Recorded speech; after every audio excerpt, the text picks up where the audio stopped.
രണ്ട് മക്കബായർ അധ്യായം 11. ലിസിയാസിൻ്റെ പരാജയം. ഈ സംഭവങ്ങൾ രാജാവിൻ്റെ രക്ഷകർത്താവും ചർച്ചക്കാരനും ഭരണച്ചുമതല വഹിച്ചിരുന്നവനുമായ ലിസിയാസിനെ അമർഷം കൊള്ളിച്ചു.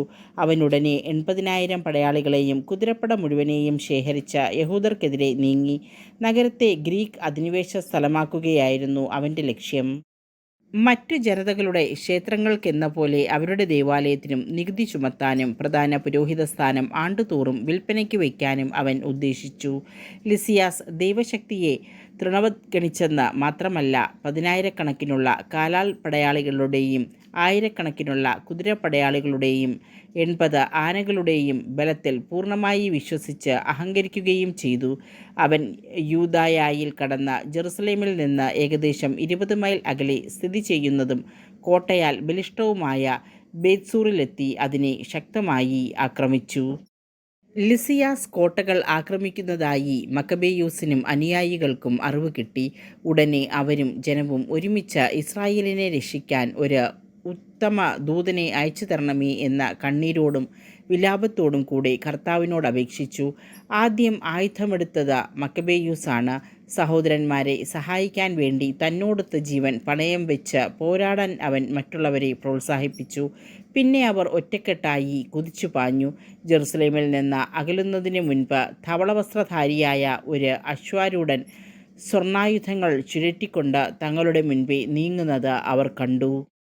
അവർ കൃപാലുവായ ദൈവത്തെ ഏകസ്വരത്തിൽ സ്തുതിച്ചു. മനുഷ്യരെ മാത്രമല്ല, ഘോരമൃഗങ്ങളെയും ഉരുക്കുകോട്ടകളെയും ആക്രമിക്കാൻ തക്ക മനോധൈര്യം അവർക്ക് ലഭിച്ചു. കർത്താവിൻ്റെ കൃപാകടാക്ഷമുണ്ടായിരുന്നതിനാൽ സ്വർഗീയ സഹായകനോടൊപ്പം യുദ്ധസജ്ജരായി അവർ മുന്നേറി.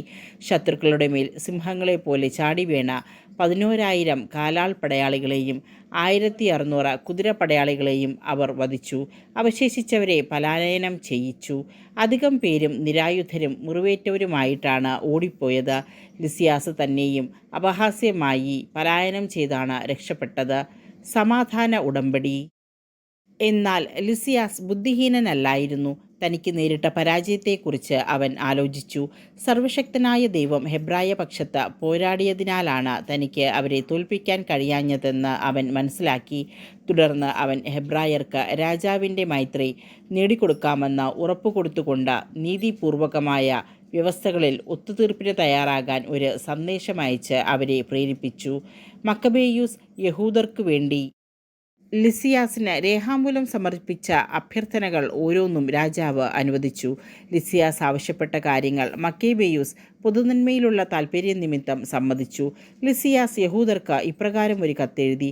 യഹൂദ ജനതയ്ക്ക് ലിസിയാസിൻ്റെ അഭിവാദനങ്ങൾ.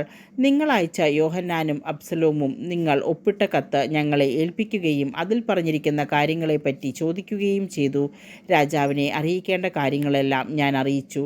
സാധ്യമായതെല്ലാം രാജാവ് അനുവദിക്കുകയും ചെയ്തിരിക്കുന്നു. നിങ്ങൾ ഭരണകൂടത്തോട് കൂറു പുലർത്തിയാൽ ഭാവിയിൽ നിങ്ങളുടെ ക്ഷേമത്തിനു വേണ്ടി ഞാൻ പരിശ്രമിക്കാം. ഈ കാര്യങ്ങളെക്കുറിച്ചും അവയുടെ വിശദാംശങ്ങളെക്കുറിച്ചും നിങ്ങളോട് കൂടിയാലോചന നടത്താൻ ഇവരോടും എൻ്റെ പ്രതിനിധികളോടും ഞാൻ ആവശ്യപ്പെട്ടിട്ടുണ്ട്. നിങ്ങൾക്ക് മംഗളം ഭവിക്കട്ടെ. 148-ാം ആണ്ട് ദിയോസ് കൊറിന്തിയൂസ് 24-ാം ദിവസം രാജാവിൻ്റെ കത്ത് ഇപ്രകാരമായിരുന്നു. അന്ത്യോക്യസ് രാജാവിൽ നിന്ന് തൻ്റെ സഹോദരൻ ലിസിയാസിന് മംഗളാശംസകൾ. നമ്മുടെ പിതാവ് ദേവന്മാരുടെ അടുത്തേക്ക് പോയിക്കഴിഞ്ഞു. പ്രജകൾ നിർവിഘ്നം ജീവിക്കണമെന്ന് ഞാൻ ആഗ്രഹിക്കുന്നു. ഗ്രീക്ക് ആചാരങ്ങൾ അനുഷ്ഠിക്കണമെന്ന് ആവശ്യപ്പെട്ട് നമ്മുടെ പിതാവ് യഹൂദർക്ക് നൽകിയ കൽപ്പന അവർക്ക് സ്വീകാര്യമല്ലെന്നും സ്വന്തം ജീവിത സമ്പ്രദായങ്ങൾ അവർ ഇഷ്ടപ്പെടുന്നെന്നും അവ പിന്തുടരാൻ അനുവദിക്കണമെന്ന് അഭ്യർത്ഥിക്കുന്നെന്നും നാം കേട്ടിരിക്കുന്നു. ഈ ജനതയും പ്രതിബന്ധങ്ങളിൽ നിന്ന് ഒഴിഞ്ഞ് ജീവിക്കണമെന്നാണ് നമ്മുടെ ആഗ്രഹം. അതിനാൽ അവരുടെ ദേവാലയം തിരിച്ചേൽപ്പിക്കണമെന്നും പൂർവികാചാരമനുസരിച്ച് ജീവിക്കാൻ അവരെ അനുവദിക്കണമെന്നും നാം ആജ്ഞാപിക്കുന്നു.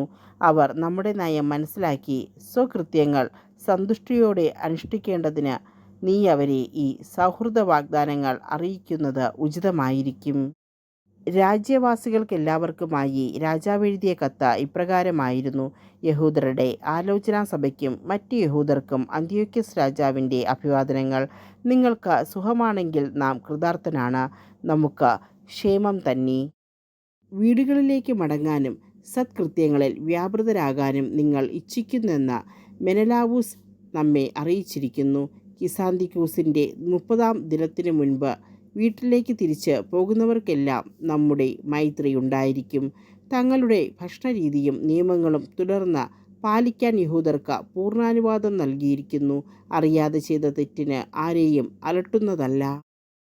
നിങ്ങൾക്ക് ധൈര്യം പകരാൻ മെനലാവൂസിനെ അങ്ങോട്ട് അയച്ചിരിക്കുന്നു. മംഗളം ഭവിക്കട്ടെ.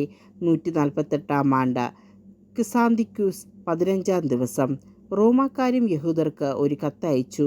റോമാക്കാരുടെ പ്രതിനിധികളായ ക്വിന്റൂസ് മെയ്യൂസ്, തിത്തൂസ് മാനിയൂസ് എന്നിവരിൽ നിന്ന് യഹൂദ ജനതയ്ക്ക് അഭിവാദനങ്ങൾ.